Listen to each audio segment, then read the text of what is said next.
தாவைக்கால என்னடா இது இப்ப இருக்க இந்த சமூகமே பண்ணலையா அப்படின்னு பார்த்தா இந்த வந்த வாய்ஸ்ல வந்து விரட்டி அடிச்சிருக்காங்க அப்படின்றாங்க. அது என்ன கதை, எதனால அப்படி? அந்த விரட்டி வெளுக்கு தோணுது. அந்த மாதிரி என்ன பண்ணிருக்காங்கன்னா, இவங்க தொகுதிக்கு பிரச்சாரம் போயிருக்காங்க. ஏன்டா ஜனநாயகன் படத்துல இஸ்லாமியர்களை வந்து தீவிரவாதி மாதிரி நீங்க காமிச்சிருக்கீங்க அப்படின்னு சொல்லி நான் படம் பார்க்கல, பார்த்தவங்க அந்த மாதிரியான தகவல் வெளியாயிருக்கு. அந்த தகவலின் அடிப்படையில அவங்க பார்த்திருப்பாங்களோ என்னவோ தெரியல. அதனால நீங்க வந்து இஸ்லாமியர்களை வந்து இந்த மாதிரி தீவிரவாதிகளை உங்க அண்ணன் தொடர்ந்து காமிக்கிறாரு, ஆனா எங்க ஓட்டு மட்டும் உனக்கு வேணுமா, மரியாதையே ஓடி போயிடு அப்படின்ட்டு வெளுத்து அடிச்சு ஓட விட்டுருக்காங்க தாவேக்காவுடைய தொண்டர்களை. ரொம்ப வஸ்டா இருந்துச்சு. ஆமா ஆமா, செம்ம அடி வாங்கி ஓடி இருக்காங்க. இந்த மாதிரி ஒவ்வொரு இடத்துலயும் அடி விழுந்தா சரியாயிடும் போல இருக்கு. இந்த அதாவது பேசலாம், ஒரு தன்மையா பேசணும். விஜய்க்கு ஓட்டு போட மாட்டேன் அப்படின்னு சொல்லிட்டா ஓவரா ரொம்ப தரம் தாழ்ந்து பேசுறது, சங்கி 200 ரூபாய் யூபி, நீ இவளா அவளா அப்படின்னு ரொம்ப தரம் தாழ்ந்து பேசுறாங்கல்ல, அந்த மாதிரி பேசுறவங்களுக்கு எல்லாம் இந்த மாதிரி 4 வாட்டி அடி விழுந்தா அடங்கிடுவாங்க அப்படின்றது ஒரு ஃபர்ஸ்ட் எக்ஸாம்பிளா வந்திருக்கு நான் பார்த்த வரைக்கும். இது ஒண்ணு. அப்புறம் இன்னொரு இடத்துலயும் பார்த்தேன், ஒரு தாத்தா வந்து சண்டை போட்டு இருந்தாரு. ஏன்டா என்கிட்ட ஏன்டா வம்புக்கு இழுக்கிறீங்க அப்படின்னு சொல்லிட்டு. நார்மலா ஏதோ ஒரு பிரச்சாரத்துக்கு போவாங்கல்ல, இந்த மாதிரி வந்து எனக்கு ஓட்டு போடுங்க அப்படின்ற மாதிரி, அந்த மாதிரி ஏதோ ஓட்டுக்கு போடும்போது தாத்தா நீங்க யாருக்கு ஓட்டு போடுவீங்க அப்படின்னு கேட்டிருக்காங்க. அந்த தாத்தா காண்டாயி நான் யாருக்கு வேணா ஓட்டு போடுவோம், உனக்கு நான் அப்படின்னு சொல்லிட்டு கட்டத்து கடிக்க வந்துட்டாரு. அதாவது இவங்க வேலையே இதுதான், நீ டிவிகேக்கு தான் ஓட்டு போடணும், விஜய்க்கு தான் ஓட்டு போடணும், விஜய்க்கு ஓட்டு போட மாட்டேன்னு சொல்லிட்டீங்கன்னா உனக்கு மரியாதை குறைவா பேசுறது. இந்த கோயம்புத்தூர்ல ஒரு அம்மா கேட்டுக்கு பிடிச்சிங்களா, உங்க குடும்பத்தையும் அவன் குடும்பத்தையும் அவனால பார்க்க முடியல, தமிழ்நாட்டுல இருக்க இப்ப குடும்பத்தை பார்க்க போறாங்களா அப்படின்னு அவங்களோட பிரச்சாரத்துல போய் வாக்குவாதத்துல இறங்குறது. ஆமா ஆமா ஆமா, அதுதான் நான் சொல்றேன். அதாவது மா போடுங்கம்மா அப்படின்னு சொல்றது அவங்களுடைய வேலை. விஜய்க்கு நீங்க ஓட்டு போடுங்க அப்படின்னு தான் கேட்கலாமே தவிர்த்து நீ யாருக்கு ஓட்டு போடுவ இப்பயே சொல்லு. இந்த வடிவேல் கேட்டு வரல, யாருக்கு ஓட்டு போட்டேன், அண்ணே சத்தியமா உன் சின்னத்துக்கு தானே ஓட்டு போட்டேன், இல்ல நான் நம்ப மாட்டேன், இப்படி நீ நம்ப மாட்டேன்னு தெரிஞ்சுதான் நான் வந்து லிஸ்ட். இந்த மாதிரி ஒவ்வொரு தாவைக்காக சார்ந்தவர்களும் நல்ல வேலை இப்ப சீட்டு முறை இல்ல, பட்டு மிஷினை தூக்கிட்டு வராம இருந்தா சரி, அது வரைக்கும் சந்தோஷம். அவங்க வந்து அந்த மாதிரி ஏதாவது தற்குறித்தனம் பண்ணாம இருந்தா சந்தோஷம். இதே மாதிரிதான் இன்னொருத்தர், இது தூத்துக்குடி நினைக்கிறேன், தூத்துக்குடியில அவரோட கூட நடிச்சவர் தான், அங்க வந்து அவரை நிக்க விட்டுருக்காங்க. நிக்க வந்து அங்கேயும் அப்படிதான் ஒரு ஆண்டி வந்து கேட்டிருக்கு, நீ என்ன பண்ணுவ, நீங்க வந்து நல்லா என்ன எனக்கு இதெல்லாம் செஞ்சு கொடுத்துருக்காங்க, என்ன கூப்பிட்ட உடனே ஓடி வந்து அவங்க எல்லாம் வேலை செய்வாங்க, நீ இந்த ஊரே கிடையாது, நீ என்னப்பா எங்களை செய்ய போற, உங்களெல்லாம் பாக்குறதே பெரிய விஷயமா இருக்குது, நீ வந்து எப்படி எங்களை வந்து செய்வ. அதுக்கு உடனே அவர் அளந்து விட்டுருக்காரு. நானும் இதே ஊர் தான், என்னது இதே ஊரா, எப்படிப்பா பிறந்தேன் இந்த ஊர்ல பிறந்தேன், ஆனா வளர்ந்தது படிச்சது லைஃப்ல செட்டில் ஆனது எல்லாம் அங்க. அப்படியே விஜயோட நட்பு கிடைச்சது, அங்கேயே செட்டில் ஆயிட்டேன். இப்ப விஜய் வந்து எனக்கு வாய்ப்பு இல்ல, அதாவது பட வாய்ப்பு இல்லைன்னு இந்த எனக்கும் வேட்பாளர் இல்ல, அதுக்கு இது சரியா போச்சுன்னா அவருக்கு இவர் வாய்ப்பு கொடுத்துருக்காரு. வாய்ப்பு கொடுத்த உடனே இவர் வந்து இறங்கியிருக்காரு, மக்கள் வச்சு செஞ்சிருக்காங்க. நீ யாருன்னே தெரியாது, இந்த தொகுதிக்கு நீங்க வந்திருக்கியா, என்ன பிரச்சனை தெரியுமா, இல்ல நான் இந்த ஊர் பையன் தான். ஆனா கொஞ்சம் சிரிப்பா தான் இருக்குல்ல, நடுல போய் மாட்டிட்டு எங்கேயோ என்ன பண்றதுன்னு தெரியலையே. இவர் புசி பார்ட்னர் பாத்தீங்களா, அந்த மாதிரிதான். ஐயோ நான் வந்து சிக்கிட்டனே. அந்த இந்த படம் இந்த ஒரு ரீல்ஸ் நான் பாத்துட்டேன், அத ஒரு சின்ன பையன் அழுவான், ஏமா என்னை விட்டு ஓடி எங்கப்பா போன காப்பாத்துமா அப்படின்மா. அந்த மாதிரி புசி மாட்டிக்கிட்டாரு. நான் வந்து மாட்டிக்கிட்டேன், என்கிட்ட என்னென்னவோ கேக்குறீங்க, கேட்கணும்னு கேட்காதீங்க, எது கேட்டாலும் உனக்கு பதில் தெரியாது, இல்ல நல்ல கேள்வி கேட்டா மட்டும் பதில் சொல்ல, ஒண்ணு வேணாம், டீலிமிட்டேஷன் தமிழ்நாட்டுக்கு நல்லதா கெட்டதா சொல்லு அப்படின்னா தெரியாது, டீலிமிட்டேஷன் ஸ்பெல்லிங் என்ன அப்படின்னு கேட்பாங்க அந்த கட்சியில இருக்கவங்க.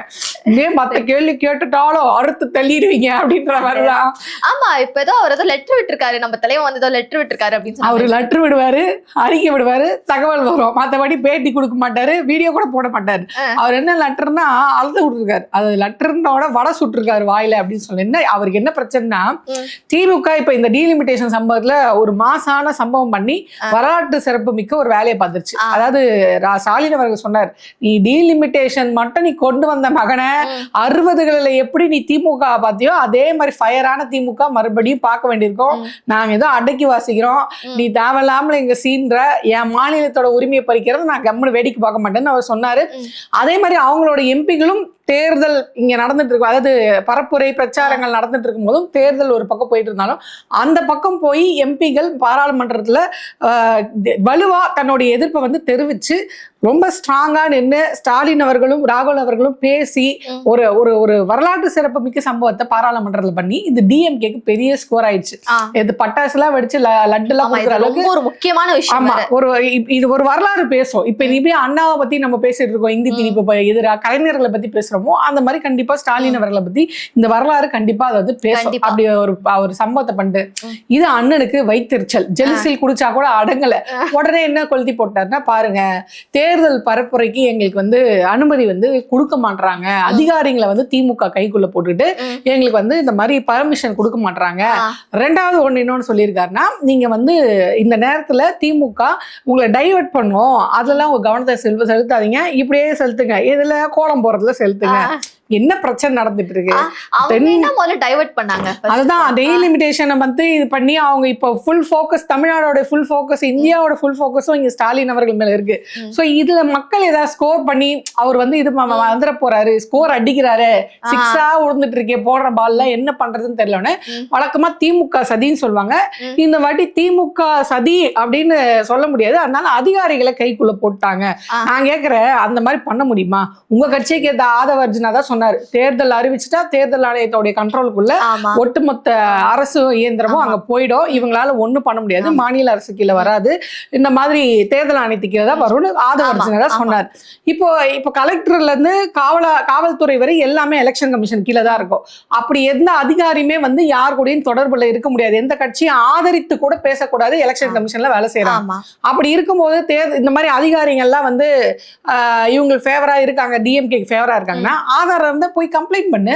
நீ தான் டிஜிபி ஆபீஸ் வரை போய் கம்ப்ளைண்ட் பண்ணி ஆதாரத்தோட எடுத்துட்டு போய் கம்ப்ளைண்ட் பண்ண, டிஎம்கே ஃபேவரா இந்த அதிகாரிகள்லாம் வேலை செய்யறாங்க, உடனடியா தூக்குங்க.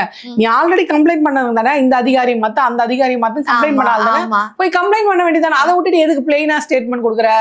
ஏன்னா அதை அடிச்சு விட்டுறது, ஏதோ சொல்லணுமே சொல்றது. ரெண்டாவது, இந்த நேரத்துல திசை திருப்புறாங்க, நீங்க வந்து அந்த மாதிரி கவனத்தை சதற விடாதீங்கன்னா. எது திசை திருப்பல்? டீலிமிட்டேஷன் உனக்கு திசை திருப்பல? ஒட்டுமொத்த தென்னிந்தியா மட்டும் கிடையாது, நார்த்லயும் கூட நிறைய இந்தி பேசுற மாநிலங்களுக்கு இது மிகப்பெரிய அநீதி பண்றாங்க. ராகுல் காந்தி என்ன சொல்றாங்கன்னா, நீங்க ஜம்மு காஷ்மீர் மாதிரி அதோட சிறப்பு அந்தஸ்து கேன்சல் பண்ணி எப்படி உங்களோட நேரடி கட்டுப்பாட்டுல வச்சிருக்கீங்களோ அந்த மாதிரி ஒவ்வொரு மாநிலத்திலயும் நீங்க ஆளாத மாநிலத்துல இந்த மாதிரி பண்ண போறீங்க அப்படின்னு ராகுல் காந்தியே இதோடைய எவ்வளவு பெரிய ஆபத்து வந்து நம்மள சூழ்ந்திருக்கு அப்படின்னு நம்ம வந்து பேசுறாங்க. இந்த ஆபத்தான சூழ்நிலையில நீ ஒரு கட்சி தலைவர், நான் தான் தூய சக்தி, நான் தான் மாற்று சக்தின்ற, இப்ப என்ன பண்ணி சொல்லியிருக்கணும் உங்களுடைய கட்சிக்காரங்க? இதுக்கு எதிராக அவர் கருப்போடி எது சொல்றாரு, நம்மளும் ஏதாவது ஒரு போராட்டம் பண்ணவே இல்லை.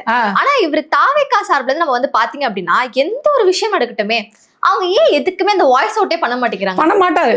ஏன்னா பண்ண மேல இருந்து முதலாளி வந்து கூப்பிடுவார்ல, சிபிஐ விசாரணைக்கு வான்னு கூப்பிடுவார்ல, அந்த பயம் தான். இப்ப நான் கேட்கிறேன், ஒரு தேர்தல் அறிக்கையை வந்து நீங்க வெளியிடுறீங்க, அந்த புக் போடுறாருல, மேனிஃபெஸ்டோ புக் போடுறாரு, அதுல கூட அவர் எப்படி இன்னும் 4 நாள்ல தேர்தலே வரப்போகுது. இவர் திமுக மற்றும் பலர் என்னென்ன படக்குழு அறிவிக்கிறார், திமுக மற்றும் பலர் அப்படின்ட்டு.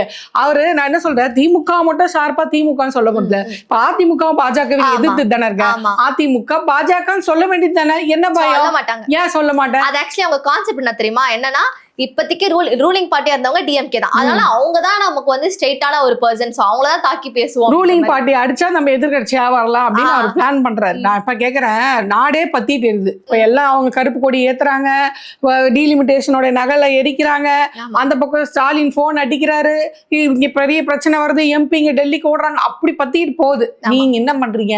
கோலம் போடுங்க அப்படின்னு சொல்லி இது பண்ணல. இல்ல ஆக்சுவலி நான் ஏதாவது சொல்லக்கூடாது, ஏன்னா நம்மளும் பேசணும் அப்படின்றதுக்காக மனசுல ட்விட்டர்ல மட்டும் அப்படி தட்டி விட்டாரு போல. அதான் நான் கேக்குறேன், சரி ட்விட்டர்ல தட்டினீங்களா, கோலம் போட சொன்னீங்களா, அந்த கோலத்திலேயே அம்மா தாவேக சார்பா நம்ம டீலிமிட்டேஷனுக்கு எதிர்ப்பு தெரிவிக்கிறோம், ட்விட்டர் போட்டிங்களே எதிரா தாவேக சார்பா நம்ம டீலிமிட்டேஷன் எதிர்ப்பு தெரிவிக்கிறோம், ஒரு கோலம் போடுங்க விசில் சின்னத்தை, கீழே ஃபேர் டீலிமிட்டேஷன் வேணும், we are against டீலிமிட்டேஷன் அப்படின்னு ஒரு வாசகத்தை தமிழ்லயோ இங்கிலீஷ்லயும் எழுதிருந்தீங்கன்னா தாவேக சார்பா பாருங்க டீலிமிட்டேஷனுக்கு எதிர்ப்பு இருக்கு அப்படின்னா ஒரு பெரிய பிரச்சாரமா இருக்கும். விஜய் டீலிமிட்டேஷனுக்கு எதிராக பேசுறாருன்னு பெரியதா இருக்கு. நீங்க என்ன சொன்னாலும் அவங்க செய்யறாங்களே, நீ கண்ணை மூடி கிணத்துல குதினாலும் உன்னுடைய நண்பா நண்பீஸ்ல குதிக்கிறாங்கல்ல, நீ கோலம் போடுன்னு சொன்ன போடுறாங்களே, நீ இதையும் சொல்ல வேண்டியதானே? அப்ப தாவேகா டீலிமிட்டேஷனை எதிர்க்குது ரொம்ப ஸ்ட்ராங்கா, ஒவ்வொரு தொண்டர்களும் அவங்களோட வீட்டுல போடுறாங்க. 2 விஷயம் ஆயிடும், தாவேகா அதுக்கு பிரச்சாரத்துக்கு பிரச்சாரம் ஆயிடும், டீலிமிட்டேஷனை எதிர்க்குது ஆயிடும், உன்னுடைய தொண்டர்களுக்கும் டீலிமிட்டேஷன் அந்த அறிவு இருந்ததுதான் உன்னை நானும் ஒரு இது பண்ண. இந்த வடிவேல் சொல்லுவார்ல, நான் சொல்றதை நீ ஃபாலோ பண்ணினா என் பொண்டாட்டியும் பத்திரின்ட்டு கண்ணையும் சில பக்கத்துல உனக்கு வைப்ப அப்படின்னு. அந்த மாதிரி நீங்களும் இந்த மாதிரி ஏதாவது பண்ணீங்கன்னா நீயும் ஒரு தலைவன் நான் ஒத்துந்திருப்பேன். ஆனா நீ வந்து யாரு? மடமாத்திர டீலிமிட்டேஷன் ஒரு இது கவனத்தை சிதறடிக்கிற ஒரு விஷயம், அது பக்கம் நீங்க போகாதீங்க, எல்லாம் கலர் கலரா கோலம் போடுங்க அப்படின்ட்டு. எனக்கு இதை பார்த்த உடனே இன்னைக்கு இவர் போய் கோலம் போட்டார் பாத்தீங்களா, செந்தில் வந்து அம்மன் கோயில் கிழக்காலை படத்துல கோலம் போட்டுட்டு இருப்பாரு, வெள்ளிக்கிழமை விடியும் வேலை வாசலில் கோலமிட்டேன், அந்த மாதிரி இவர் கோலம் போடுறாரு. என்ன அதாவது அவனால கோலம் போடுவார் அவராது செந்தில், இவர் உட்காந்து கலர் அடிக்கிறாரு. ஏற்கனவே கோலம் போட்டு வச்சுட்டாங்க, இவர் வரும்போது வந்து கலர் அடிக்கிறாரு. அது ஒரு சொந்த தொகுதியில என்ன பிரச்சனை அப்படின்னு போறாராம் இவர் சொந்த தொகுதியில. அது கூட நேத்து வரைக்கும் பிரச்சாரம் ரத்து, வீடு வீடா போய் பண்ற பிரச்சாரம் ரத்து. விஜய்க்கு வந்து என்னன்னா மண்டை காய்ச்சல், ஏதாவது சும்மா இருக்கிறதுல பிரச்சாரம் ரத்துன்னு வாரு, பிரச்சாரத்துக்கு போவார். பிரச்சாரத்துக்கு அனுமதி கிடைச்சிச்சுன்னு வாரு, ஆனா பிரச்சாரத்துக்கு போக மாட்டாரு. பிரச்சாரத்துக்கு அனுமதி இல்ல அப்படின்னா பழி போடாரு. இந்த பிரச்சாரம் பேசும்போது வந்துச்சு, ஏதோ 3வது முறையாக வந்து ரத்து பண்ணிட்டாங்க கடலூர்ல ரத்து. அதாவது இவர் வந்து 2 தடவை 9-1-11 2 வாட்டி ரத்தாச்சா. முதல் வாட்டி என்ன சொன்னாருன்னா புதுச்சேரியில எலெக்ஷனு, ஏன்னா எனக்கு அங்க ஓட்டு போடுறோம் பூரா இந்த கூட்டத்துக்கு வந்துடும், அதனால நான் போல அப்படின்னாரு. 2வது வந்து எங்களுக்கு நிர்வாக கோளாறு, அதனால நான் போல அப்படின்னு சொல்லி முதல் முறையா நிர்வாக பிரச்சனை சொந்த கட்சியா அவர் வந்து பிளேம் பண்ணாரு. 3வது வாட்டி அனுமதி கொடுத்துருக்காங்க. இல்ல இவங்க வந்து கடைசி நேரம் வரையும் அனுமதி தரமாட்டேன் அப்படின்னு சொல்லி லாஸ்ட் மினிட்ல தராங்க, அதனால போக முடியல அப்படின்னா. நீயே லாஸ்ட் மினிட்ல தானே வருவேன். நான் என்ன கேக்குறேன், 48 மணி நேரத்துக்கு முன்னாடி நீங்க வந்து வாங்கி ஆகணும் பர்மிஷன். இப்ப நீங்க 48 மணி நேரம் அந்த அதுக்குள்ளதான் அவங்கள அறிவிக்க போறாங்க. அதை அறிவிச்சதுக்கு அப்புறம் நீங்க இப்ப ரெடி பண்ண போறீங்க, நீங்க போய் ஏதாவது மேடை போட போறீங்களா, பேச போறீங்களா, எதுவுமே கிடையாது. காவல்துறை வந்து உங்களுக்கு வந்து ப்ரொடெக்ஷன் கொடுக்க போகுது, அனுமதி கொடுத்துட்டா. உங்களுக்கான பவுன்சர்ஸ் நீங்க ஆல்ரெடி வச்சுட்டு தான் இருக்கீங்க, பூட் ஷூல உதைக்கிற அளவுக்கு பவுன்சர்ஸ் வச்சிருக்கீங்க. டீசல் போட்டா வண்டி ரெடியா போகுது, டிரைவர் ஆல்ரெடி இருக்கான். இது நீ போய் அந்த வேன்ல டாட்டா காட்டுறதுக்கு 48 மணி நேரத்துக்கு இல்ல 10 நிமிஷத்துக்கு முன்னாடி கிடைச்சா கூட போதும். ஏதோ மேடை ஏத்துறேன், சேர் போடுறேன், பந்தல் போடுறேன், தண்ணி கொடுக்க போறேன், சாப்பாடு கொடுக்க போறேன்னா கூட பரவாயில்ல. இது எதுவுமே பண்ண போறது இல்ல, பேச கூட போறது இல்ல. ஆக்சுவலா விஜயோட பிரச்சாரத்துக்கு மைக் கூட வேண்டியது இல்ல, ஏதுன்னு இப்படி டாடா பை பை காமிச்சாலே போதும், அதுக்கு வேன் ரெடியா இருந்தா போதும், அனுமதி கிடைச்சா போதும். சோ அப்படி இருக்கும்போது இவருக்கு வந்து காவல்துறை மேல பழி போட்டார். இப்ப காவல்துறையை போய் கேட்டா அவங்க வந்து 9-10 ரோட் ஷோக்கு அனுமதி கேட்டாங்க, நாங்க அனுமதி கொடுத்தோம், ஆனா அவர் பிரச்சாரத்துக்கு போல. இப்போ பரப்புரைக்கு அனுமதி கேட்டாங்க, நாங்க அனுமதி கொடுத்தோம், ஆனா ரோட் ஷோக்கு அனுமதி தரல சொல்லி கேன்சல் பண்றாங்க. இல்ல எங்களுக்கு புரியல அப்படின்னு அவங்களே வந்து மண்டை காஞ்சு போய் உட்காந்துருக்காங்க. எலெக்ஷன் கமிஷன் காவல்துறையும் மண்டை காஞ்சு போய், யாரா நீ, எதுக்கு நாங்க கொடுத்தாலும் அதுக்கு ஆப்போசிட்டா தான் பண்ணுவேன் அப்படிங்கிற, யாரு நீ, எங்க இருந்து உன்னை பிடிச்சாங்க அப்படின்ற மாதிரி தான் இருக்கு. இது ஒரு ஃபன். இன்னொன்னு என்னன்னு பாத்தீங்கன்னா, இது ஒண்ணு கவனிச்சு பாத்தீங்களா, இப்ப அவரு பிரச்சாரத்துக்கு போறாரு, ரோட் ஷோ பண்றாருன்னா அவ்வளவு ஒரு கூட்டம் அலை மோதுது.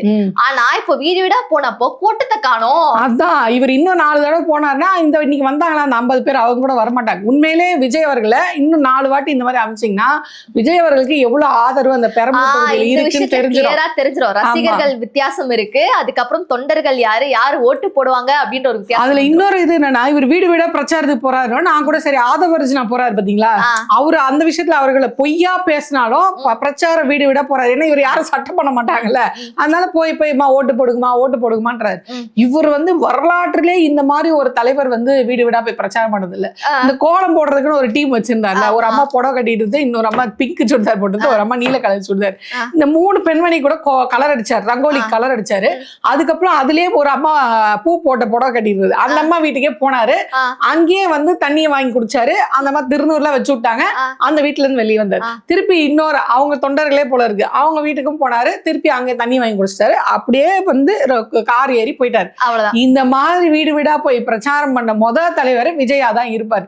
ஸ்கிரிப்ட் எழுதி வச்ச ஸ்கிரிப்ட், ஒரு தொகுதியில எவ்வளவு பிரச்சனை இருக்கும், உங்க நிர்வாகிகளே கூப்பிட்டு அந்த இடத்துல நீங்க வந்து ஆண்களையே கூப்பிட்டு நீங்க வந்து உட்கார வச்சு கேட்டிருந்தாலே இன்னைக்கு நாள் பிடிச்சிருக்கும். எண்ணி 3 பெண்கள், அந்த 3 பெண்களுக்கு இவங்க ஸ்கிரிப்ட் எழுதி கொடுத்துருப்பாங்க முன்னாடியே. அண்ணன் வந்தாருன்னா இங்க ஒரே ஊழலா இருக்குன்னு சொல்லுங்க, அண்ணன் வந்தாருன்னா இந்த ஏரியால பெண்களுக்கு பாதுகாப்பு இல்லைன்னு சொல்லுங்க, அண்ணன் வந்தாருன்னா இந்த பிரச்சனை, அந்த ஸ்கிரிப்ட் எழுதிட்டாங்க. அதே ஸ்கிரிப்ட் அந்த பெண்கள் சொல்றாங்க, அதே பெண்கள் வெளியே வந்து கோலம் போடுறாங்க, அதுலயே 2 பேரை ஃபில்டர் பண்ணி வீட்டுக்கு போய் பிரச்சாரம் பண்ணி தனி வந்துடுறாரு.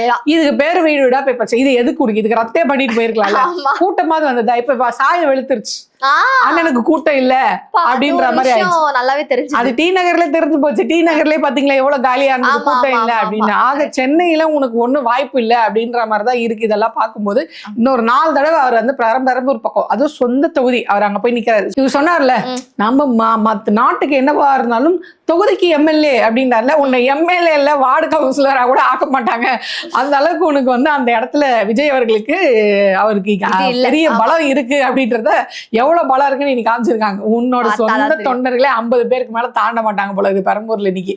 ஆமா, பார்க்கும் போது நிறைய பேருக்கு ஷாக் வந்திருக்கும் அது. ஏன்னா அவ்வளோ என்னடா அது அல மோதிட்டு இருந்த ஒரு விஷயம் மனசு தரைக்கு வந்துட்டா, தரைக்கு வந்து பார்த்தா என்னடா காணோம் அப்படின்னு இருந்த மாதிரி. நீ ஹெலிகாப்டர்லயே வந்தாலும் உங்களை பார்க்க மாட்டாங்க. ஏன்னா தலைக்கு 300 ரூபா கொடுத்தாதான் வருவாங்க. மத்தபடி இப்படி எல்லாம் வந்தா பார்க்க மாட்டாங்க. நீ 300 ரூபா கூட விஜய் வந்தான்னா யாரு வந்தானே தலைக்கு 300 ரூபா நீ கொடுத்தா நான் வரேன். இல்ல போன வாட்டி தான்ப்பா கொடுத்தேன், இந்த வாட்டி மறுபடியும் கட்டுப்படி ஆகாதுப்பா அப்படின்ட்டு. அதனால ஓகே சரி வந்த வரைக்கும் போதும், நம்மளுக்கு தெரிஞ்ச வீட்டு 2 வீட்டுக்கு தான் போறோம், இதுக்கு எதுக்கு தலைக்கு 300 ரூபாய் செலவு பண்ணுவானே. அதுவும் பிரச்சாரம் ரத்துன்னு காரி துப்புறாங்களே, சொந்த தொகுதிக்கே ஒரு பிரச்சாரம் ரத்துன்னு 4 பேர் காரி துப்ப கூடாதே, நானும் பிரச்சாரத்துக்கு போன வீடு விடா அப்படின்னு காட்டுறதுக்காக ஒரு பிரச்சாரம் ஒரு ஃப்ரேமை காட்டிட்டு அப்படியே போயிட வேண்டியது. ஆமா, பாப்போம் இன்னும் என்னென்னலாம் ஃபன் பண்றாரு அப்படின்னு சொல்லிட்டு காத்திருந்து பார்க்கலாம். எலெக்ஷன் முடிகிற வரையும் ஃபன்னு தான் விஜய் வச்சு, அதுக்கப்புறம் தான் என்ன ஏதுன்னு தெரியல. ஆமா, பாப்போம்.